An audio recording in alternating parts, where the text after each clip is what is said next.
All right. Hi, everyone. So welcome to our second water exchange webinar of the monitoring off season. Thanks so much for coming. We have some really great guests today from the Minnesota DNR about aquatic invasive species. Feel free to put any comments or questions in the chat. There's a little chat bubble, should be somewhere on your screen in WebEx. And we'll get to your questions near the end of the presentation. And so, April, Grace, and Tina, would you like to introduce yourselves and get started? Sure. Thanks. I'm April Londo. I'm the invasive species specialist here in the Metro. Does anyone want to go next? I'll pop in. I'm Tina Fitzgerald. I'm the Watercraft Inspection Program Supervisor. I coordinate the Watercraft Inspection Program for the state of Minnesota. And I'm Grace Loppnow. I'm the invasive fish coordinator for the state of Minnesota. So all things invasive fish, but especially invasive carp, which I'll be talking about today.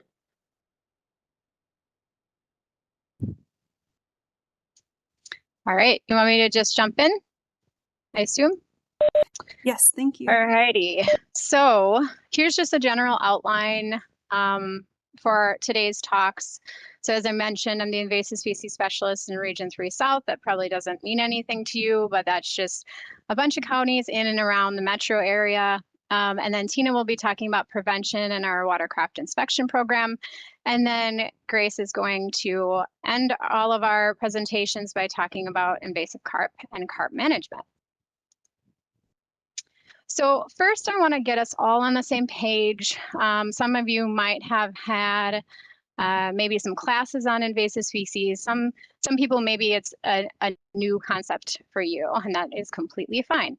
So I just wanted to make some distinctions in terminology. So first, when we talk about a native species, we're talking about something that is found naturally occurring wherever you're talking about. So for the state of Minnesota, a great example of this is our loon. It is the state bird, so it is a native species to Minnesota. Non-native species is a species that is introduced or moved by, most likely by human activity, to a location that it's not normally found. So a good example of this is a rat. It was, they were introduced to our continent by European settlers, and so they're not native to the United States. When we say something is invasive, that means it is a non-native species, so it's not naturally occurring here, or it shouldn't be, and it potentially causes ecological, economic, and potentially human health concerns. A good example of this is, if anyone has seen this before, it's mile-a-minute weed, or kudzu. This is a terrestrial invasive in the southern United States. And then aquatic invasive species are just that. So they are non-native plants or animals or other organisms that are now in our aquatic systems and are invasive. So an example of this is rusty crayfish. So in order for something, I kind of mentioned this already, but in order for something to become invasive, or for us to categorize it as invasive, it has to be categorized as likely to cause environmental, economic, or human health problems. So on the top left, you can see here, this is a native mussel. It has zebra mussels encrusting it. Most likely, almost 100%, this native mussel is going to die. So that is an environmental impact of zebra mussels. Another example of that is zebra mussels clear up the state of the water. Doesn't make it any better, but it does make it clearer, into a clearer state. So that's another example of like an ecological change or shift. When it comes to economics, terrestrial and aquatic invasive species cost the U.S. an estimated $120 billion annually through damage and control costs. And then for human health, they can cause physical harm, vectors for disease, and can alter environmental or the environment into unsafe states. So generally speaking, when invasive species succeed in a new environment, they are usually generalists. So they tolerate a variety of different habitats. They're able to go into different environments and succeed there. They have high reproductive rates, so that makes them also successful. They compete aggressively for resources, and they lack natural enemies in their new ecosystem. So essentially, they do really well wherever they will be introduced. In the state of Minnesota, we have 4 different categories for classifying non-native species. So the first here, probably can't see my cursor, maybe now you can. The top one is prohibited. So this is our most restricted category. This means that you cannot move them at all. They can't be bought, they can't be sold in the state. So some examples of these are curly-leaf pondweed, Eurasian water milfoil, flowering rush, starry stonewort, and zebra mussels. Regulated means that they still can't be, well, both regulated and unregulated. They can't be moved or transported. That's just kind of a bottom rule in the state, unless you have a permit. And then you have unlisted species. So these are really uncategorized, but they're still listed as non-native species. So one of the newer ones that have come in the metro areas is the prickly water lily. So that's this picture down here. And if I missed anything on that, I'm sure Tina can do a better job at explaining that than I can. So I don't have time to go into the biology of each invasive animal or plant, but this is the overall distribution of invasive aquatic species in the area. So 8% of Minnesota's lakes have infested or are designated as infested water bodies. 4% have zebra mussels. But I want to point out that education and prevention, which Tina will talk about next, is our #1 goal. And it's our first line of defense. So these numbers do not increase.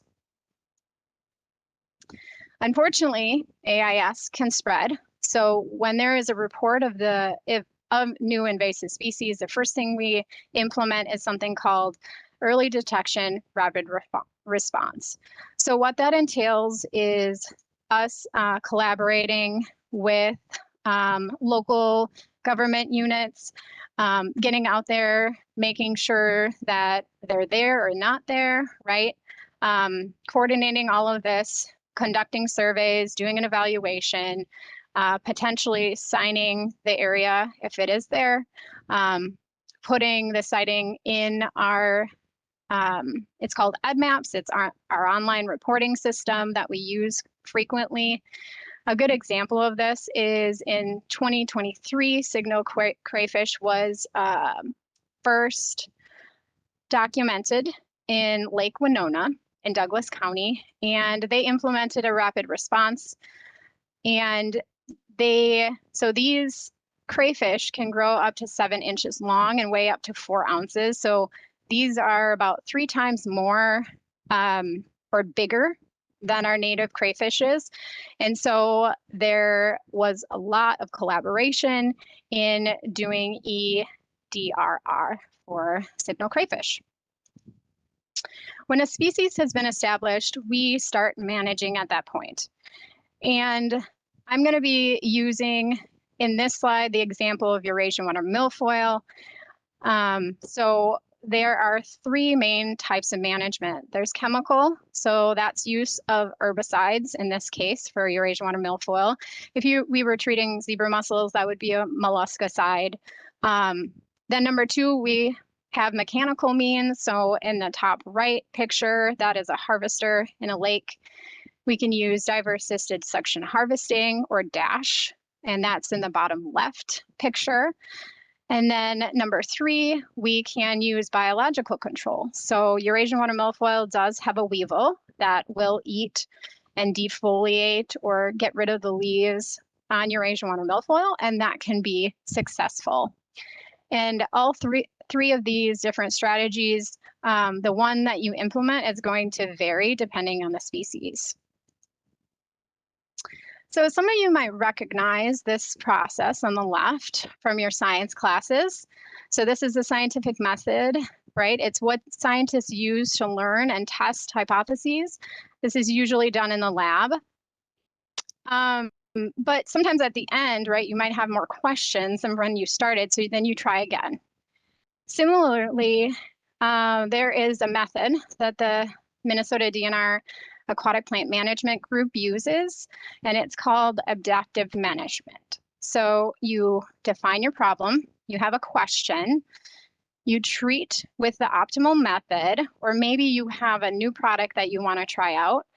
You apply that method, you monitor, you evaluate the management, and then just like when you have your scientific method, you might have more questions than when you started. So you go back, define the problem, and you adapt as you go. The biggest thing here is this monitoring component. So you really want to monitor throughout this whole process, so then you're not reinventing the wheel.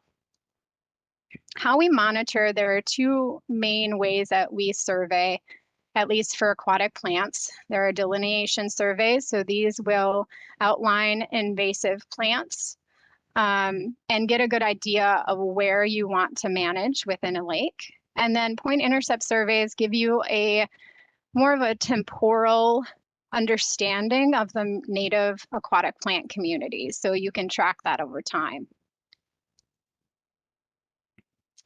But we don't know it all, right? Nobody has all of the answers, but our program has come a long way. Purple loosestrife has a really good biological control, and we have been implementing beetle releases since, I believe, the 80s and the 90s. And this was really the first innovative treatment for the program. Zebra mussels, the first pilot project, was the treatment in Ruth Lake near Emily in Crow Wing County, where they use the pesticide. So this would be a molluscicide. It's actually a copper-based product, EarthTech QZ, in 3.4 acre section of the lake. Most recently, we are trying a new product called Natrix for combating zebra mussels. Starry stonewort, the first occurrence in the United States was in 1978 along the St. Lawrence River. It was first confirmed in Minnesota in Lake Coronis, and that was in 2015.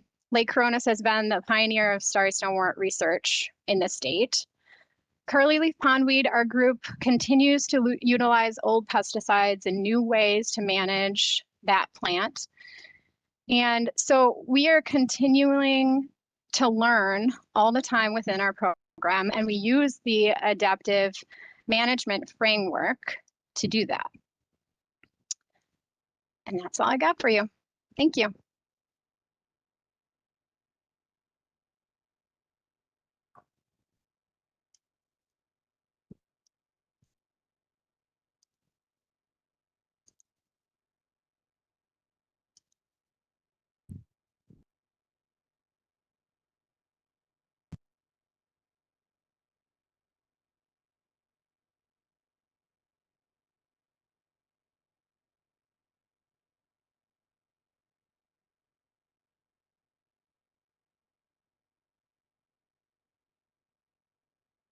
All right, sorry, couldn't find my unmute and video while I was sharing. So thanks, April, for setting the stage on all of that. Are we seeing my screen and everything? Yep. Yeah. Thanks. Wonderful. Yeah, so Tina Fitzgerald, Watercraft Inspection Program Supervisor. going to talk about prevention and watercraft inspection in particular. So a little more to add to our background about the DNR is that our mission is to work with Minnesotans to conserve and manage the state's natural resources, to provide outdoor recreation opportunities, and to provide for commercial uses of natural resources in a way that creates a sustainable quality of life. And within that, we have the Invasive Species Program, and the purpose of that program is to curb the spread and minimize the harmful effects of non-native species.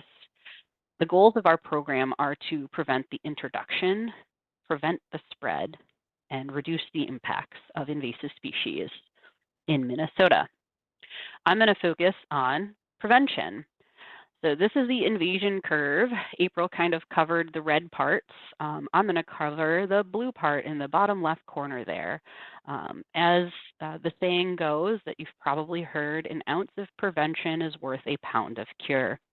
Therefore, the primary goal of our program is prevention.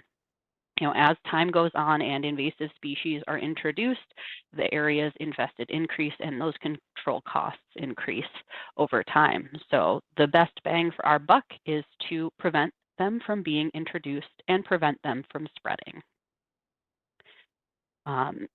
Our prevention program focuses on pathways for invasive species to spread. The 5 major pathways in Minnesota are watercraft, live bait, gear and equipment, the retail plant trade, and the aquarium trade. And I'll focus on the watercraft. So as environmentalists or people interested in natural resources and protecting the environment, we hope that just by providing more information and more resources, if people only knew more and cared more, they would do more. Unfortunately, just because someone knows or intends to do something does not mean they always take action. For instance, my dentist tells me to floss my teeth all the time, and yet I still manage to not follow through. So how can we help people bridge this gap between intention and action? Our program is using behavior change strategies to bridge that gap from someone leaving the water access to someone cleaning their watercraft before moving. And in order to create behavior change strategies, we have to understand the attitudes, awareness, barriers, and motivators for our user groups. So for instance, Minnesota anglers and 95% are concerned about invasive species, 96% agree that preventing the spread is the right thing to do, 84% are knowledgeable about laws, and 88% are familiar with the actions they can take. And the barriers they encounter to cleaning and draining their boats are that they don't have the equipment they need, there's too much traffic, or there's no place to pull off. And the motivators for taking action are knowing that they're making a positive difference in their community and for the environment, knowing that they're preventing the spread, knowing that some activities are illegal, or having access to a staff decontamination unit or help from a watercraft inspector. And they really trust information from the Minnesota DNR, and they prefer to receive information at boat launches. Thus enters the watercraft inspector.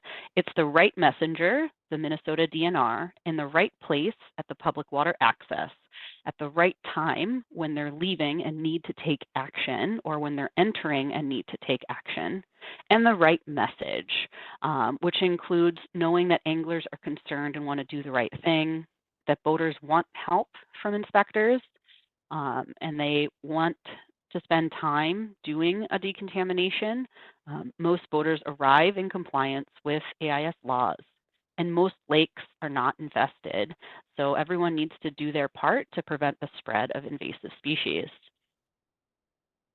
The watercraft inspection program goals are primarily education, along with watercraft inspections, watercraft decontaminations at public water accesses.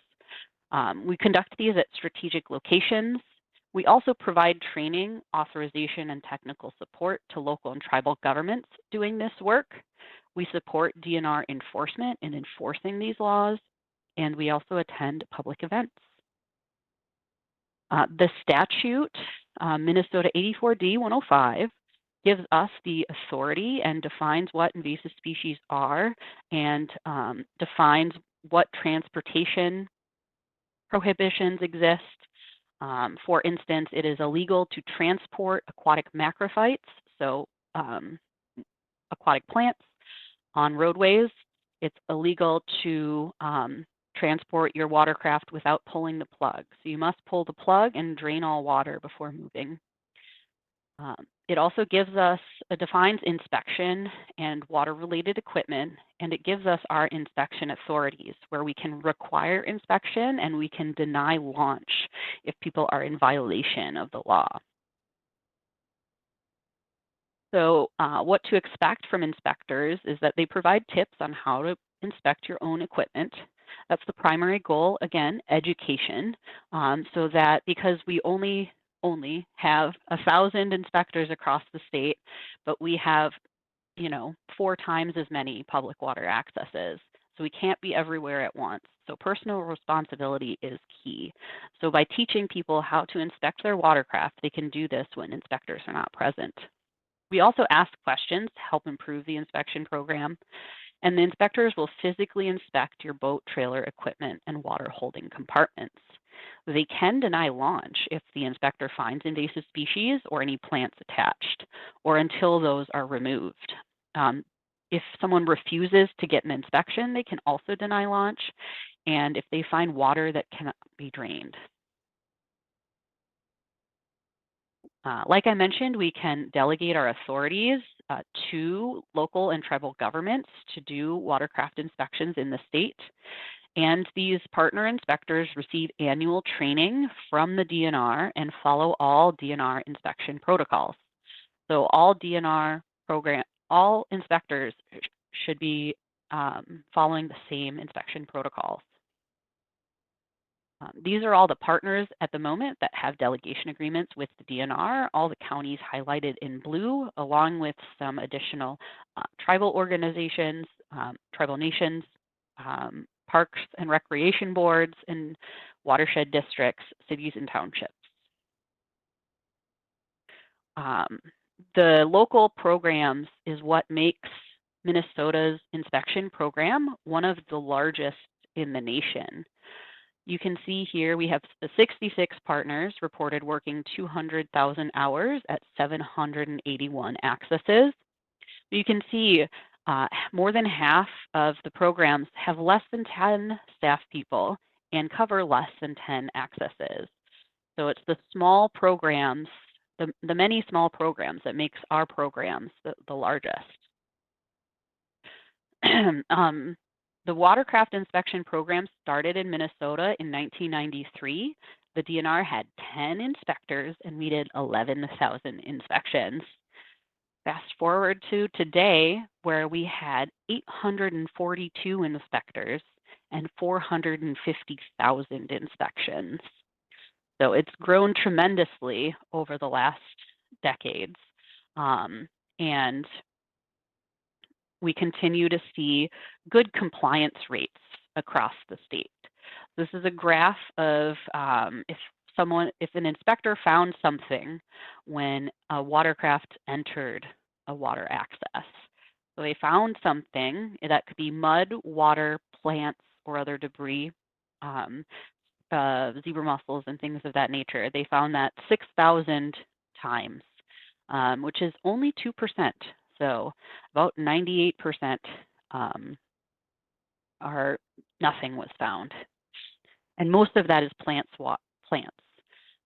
Since 2015, 96% of entering watercraft have complied with the drain plug law, and 95% of entering watercraft follow all Minnesota AIS laws.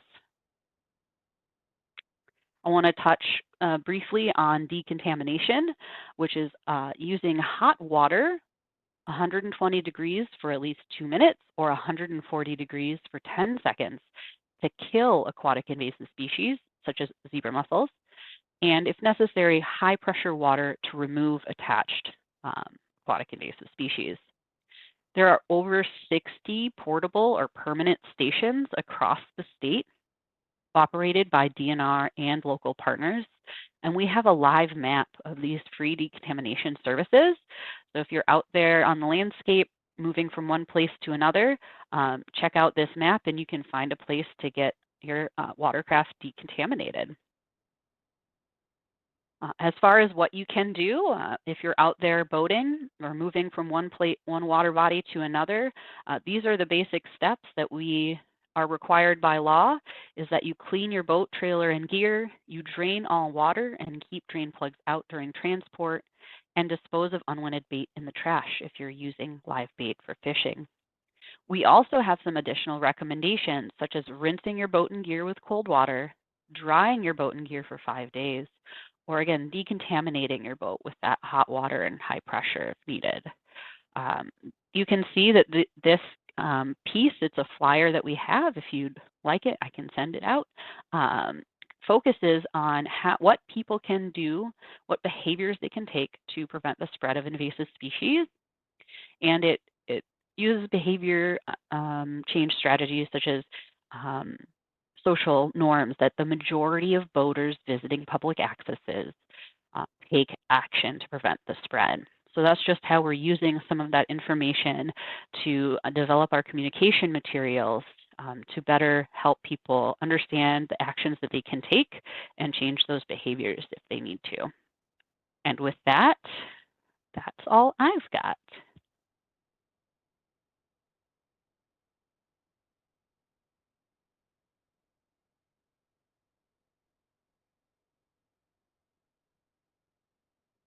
Nice job, Tina. Thank you for sharing that info with us. I'm gonna try and queue up my presentation here. If you could just let me know if you see the slides, that'd be great. Yep. Okay. Awesome. Thank you. So hi folks. Again, I'm Grace Loppnow, the invasive fish coordinator at Minnesota DNR, and I'm going to be talking about invasive carp management in Minnesota.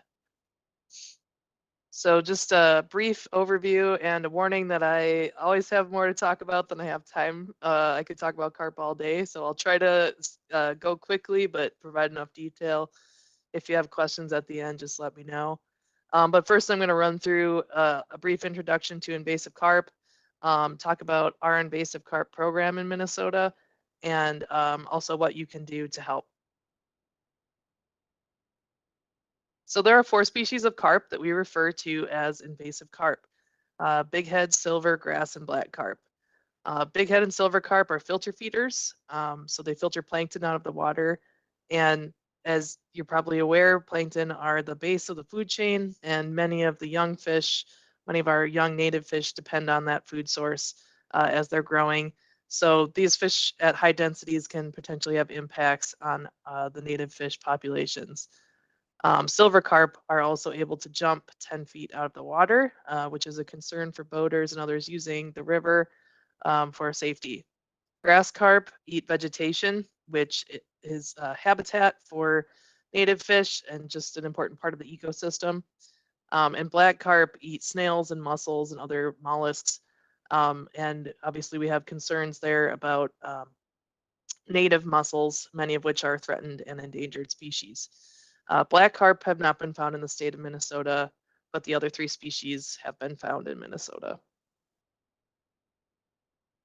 This map kind of gives you an idea of where invasive carp are located in the United States.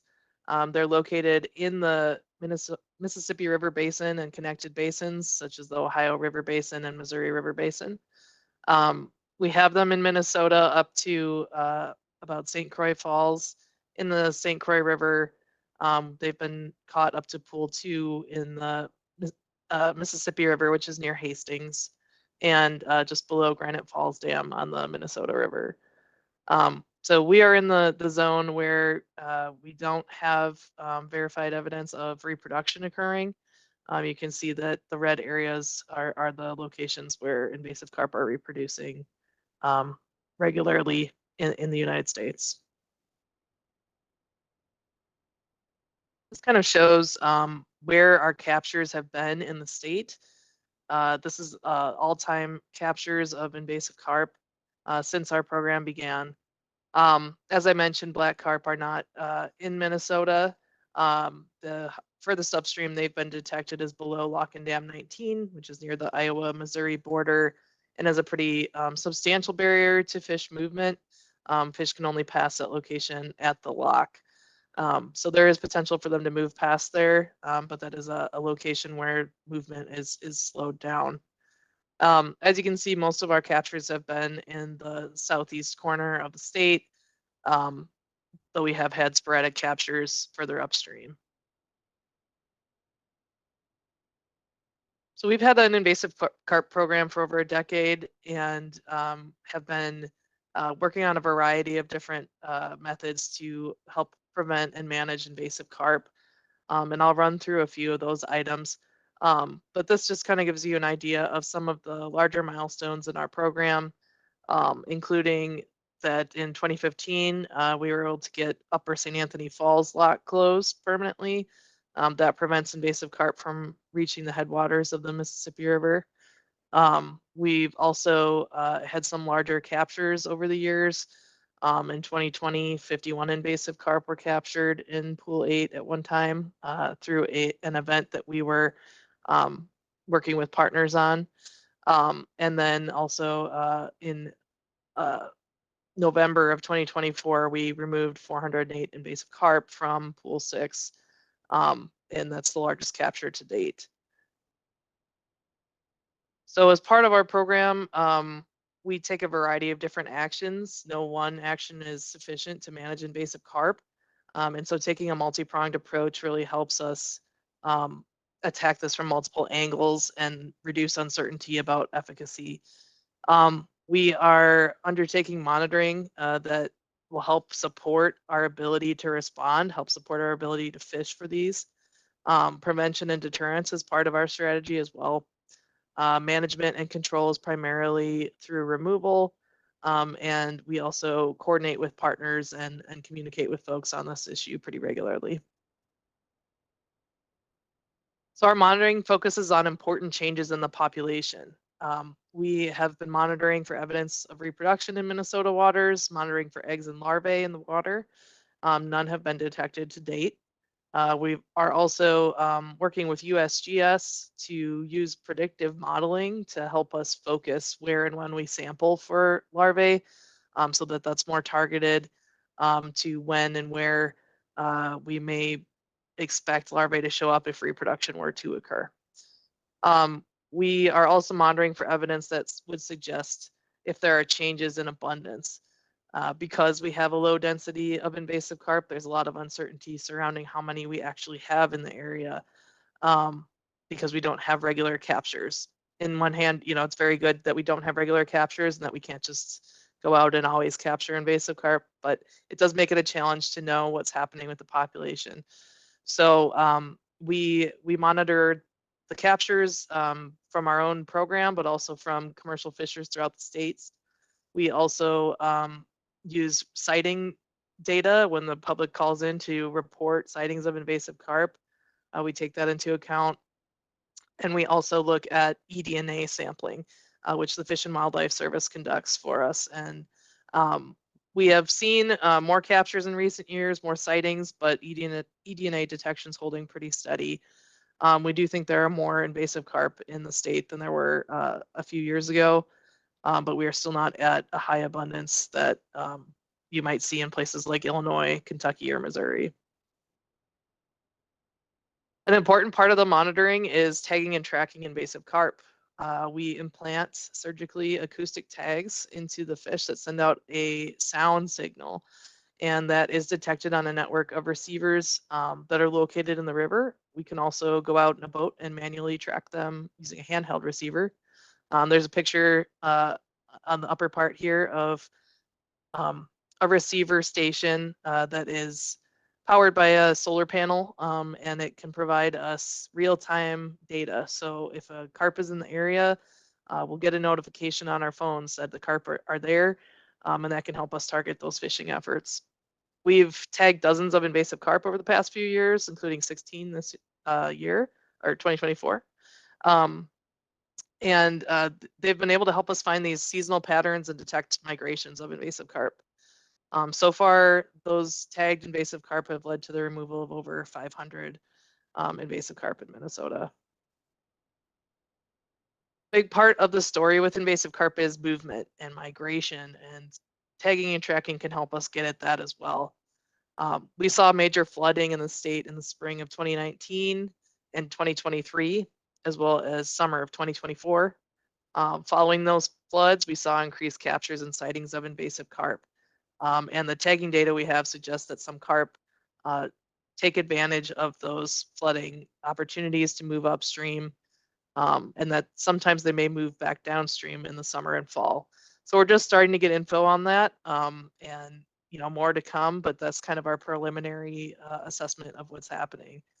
The photos here show actually Lock and Dam 5 just upstream of Winona during controlled conditions when the dam gates are down partway and are controlling the water level in the top photo, and then in the bottom photo, uncontrolled conditions where the dam gates are pulled clear out of the water and essentially the rivers and run-of-river conditions. This kind of shows some of those data that we are looking at from the tagged carp to show you how that migration looks. The solid lines on here show when dams are closed, and the breaks show when the dams are open. And these data from 2022, you can see that Lock and Dam 15 was closed and prevented a lot of these carp from moving past that location, but they did try to affect some upstream movement. In 2023, you can see there was more extensive flooding and the dams open, allowing many of these tagged carp to move upstream into the state of Minnesota. We have been tracking these carp and finding where they're aggregating, and some of these carp were able to help us remove those 408 in 2024. But this is information we continue to follow and continue to think about how best to prevent these. And one tool that we have available is through deterrence. And so we do have a project underway to install invasive carp deterrence at Lock and Dam 5. We've received funding from the Minnesota legislature to put in a lock deterrent. And we are also pursuing other components that will help fortify that location against invasive carp movement. There are invasive carp upstream and downstream of this location, but most have been caught below Lock and Dam 5, and Lock and Dam 5 opens less frequently than other dams on the river, presenting us with an opportunity for management. We've also installed deterrents on smaller systems in the past. The photo on the left shows an electric deterrent that's in place in southwest Minnesota while it was under construction.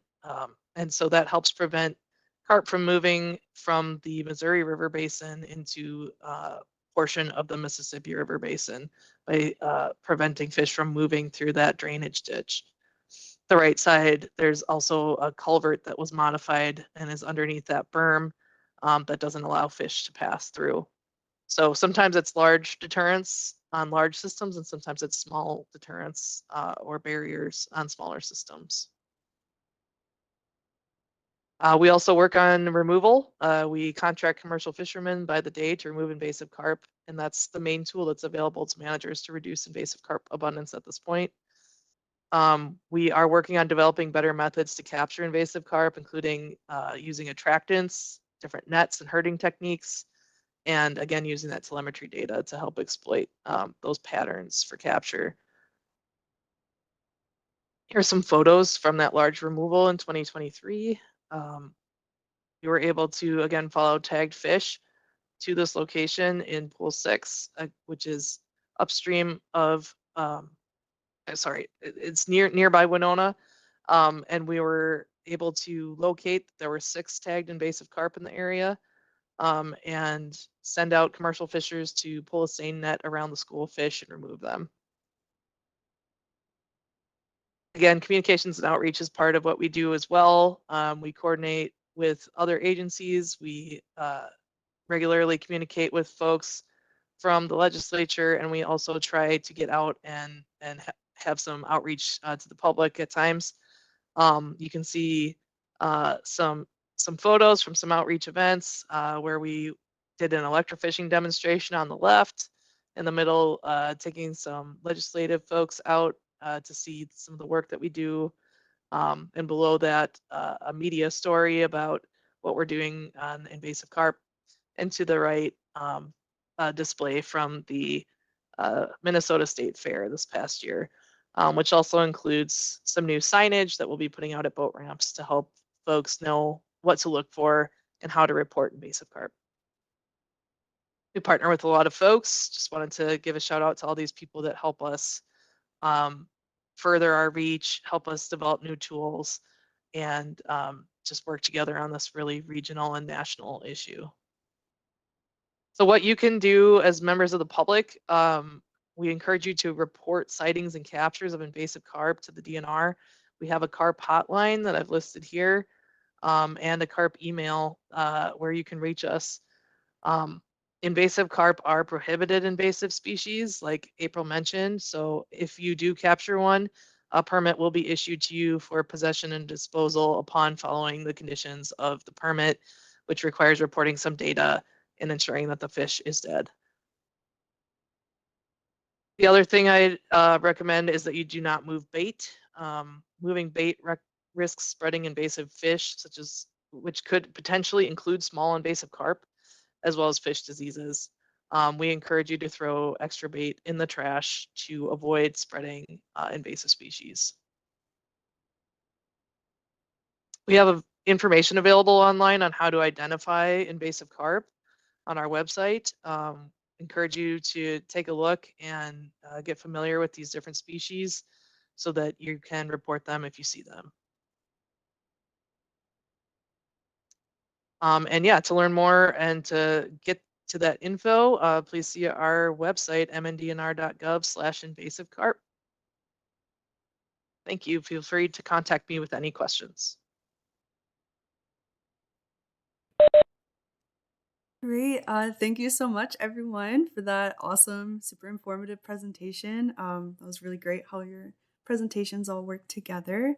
So I'll be helping moderate the chat, ask any questions that volunteers may have. I also wanted to introduce Kirsten to the volunteers on the call in case you missed her earlier. But she started last month as my new co-coordinator for the Volunteer Water Monitoring Program. And you'll be hearing more about her and her background in the January newsletter, but just wanted to go ahead and introduce Kirsten here. Hi, everyone. It's nice to join the team, and thank you, April, Tina, and Grace. And thank you to the volunteers, too, for all of your data. I've been involved. I was thrown into the data entry right off the bat with the job. And so thank you, everybody, for all of your great data. Yes. So I look forward to speaking more with you in the future. Nice to meet everyone. So we do have a question from Victoria. Do management strategies, chemical, biological, etc., change if the affected area is part of protected lands, like a state park or a scientific natural area, for example? Yeah, this is a great question. So in my neck of the woods, we deal with lakes that are natural and environmental lakes. This is a determination that was from historically, it got this name. And in these particular lakes, the use of pesticides or herbicides, in the case of aquatic plant management, is you can't do it without a variance. So basically what we're saying is if we give a variance, it's a variance to the law that states that you can't use pesticides within a natural environment lake. Also, if you are working within tribal boundaries, they have a lot of other restrictions. I know the use of pesticides, they don't allow it within their tribal boundaries. in terms of SNAs or aquatic management areas, those are I usually consult our SNA staff or our NA staff. I don't know if Grace have you ever run into these natural areas when you're working on the Mississippi? We do work in areas where there's National Wildlife Refuge habitat and Park Service habitat, and we just have to work with them on permitting and things like that to show that our removal is not impacting the species of concern in the area. I haven't worked in the state natural areas, but worked with those federal locations.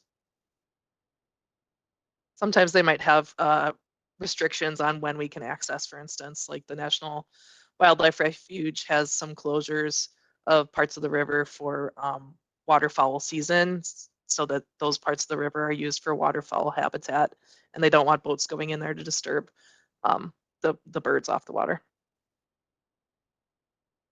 Yeah, thanks, Byron. I see your comment in there. I used to work in federal lands. I do not so much anymore. So it's not top of mind. So I'm glad Grace was able to address that. Great. Another question from we have a question from Matt. So, what are the factors to determine if you are going to manage invasive plants on a lake or not?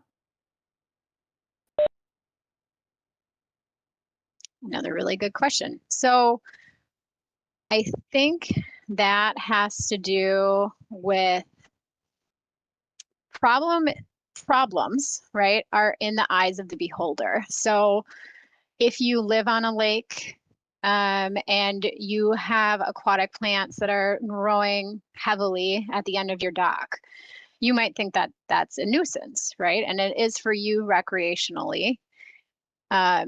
So a lot of times what happens is a lake group will come to us and say, we have aquatic plant growth. Can you come out and survey it? And then the DNR goes out and sees, actually, we survey for invasive plants. So sometimes in Minnesota, we get very problematic native plants. And that does not fall under the IAPM or invasive aquatic plant management program that I'm a part of. So we're usually the ones that go out, survey, and then make those determinations. And that's usually based on frequency of occurrence. So how often are you seeing that invasive plant as you're surveying? And we usually have a threshold of about 30 or 40%. If it's over that, it's basically a nuisance growth. And then, but I will say that even less than 30, sometimes people choose to manage the invasive plant as well. It's a very collaborative process to determine if management is going to happen. And to be frank, it does have to do with money as well. Some lake groups can't afford to manage, and we do have grants through the DNR, but those unfortunately are limited, so not all lake groups can treat. Great, thank you. Question from Kevin. How do inspectors ensure that wake boats have removed all water? Yeah, thanks. So for those that don't know, wake boats typically have ballast tanks, so bags or hard-sided tanks that fill up with water to weight down the boat to create a larger wake for recreation. Those bags and tanks are really challenging for watercraft inspections because we can't look inside them. They're inside the boat. They're built into the watercraft. So the best that we can do as watercraft inspectors is to instruct the owners to use the bilge pumps, the pumps that pump the tank out, as much as possible until there's not spitting any water out. If the inspector feels like there's still water remaining inside, they can instruct them to get decontaminated, either at the access or going to another location to get decontaminated. So we do the best we can with the education on that, and we get them to drain everything as much as possible. And that's what the law states. So as long as the plug is out and everything is drained as much as it can be drained, they're technically following the law. But there are definitely additional things that they can do to be extra careful about removing that water or treating those areas with hot water to kill anything that might be inside. Great. Awesome. Thank you for that. Kevin also asked, will the DNR grant permits for treatment greater than 5% of the littoral area, such as to attempt to eradicate CLP?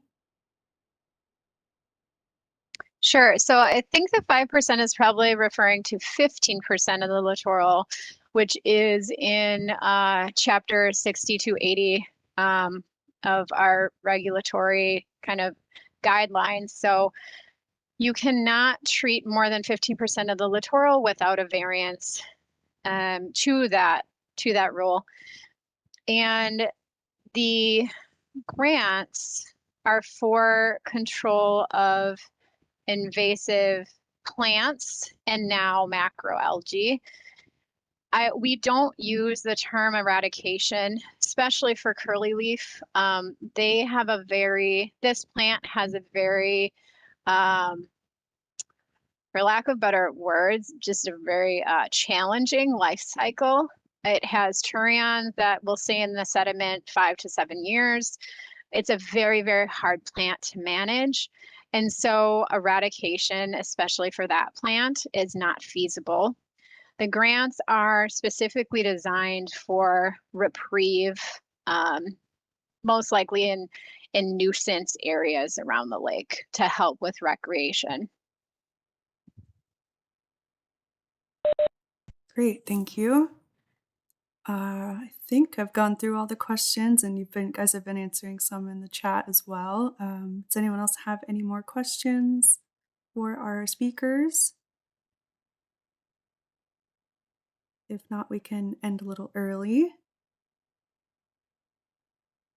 Give it a minute, see if anyone's typing.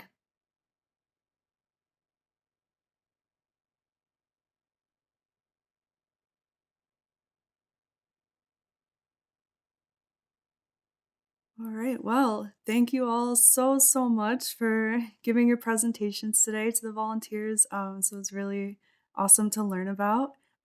Yes, Margot, this is being recorded, and I'll send it out to everyone probably Friday or Tuesday next week. And yes, I'll include some links as well that you all mentioned in the presentations in that email out to everyone, so you guys can have those. But yeah, thank you everyone for attending, and thanks so much to our speakers.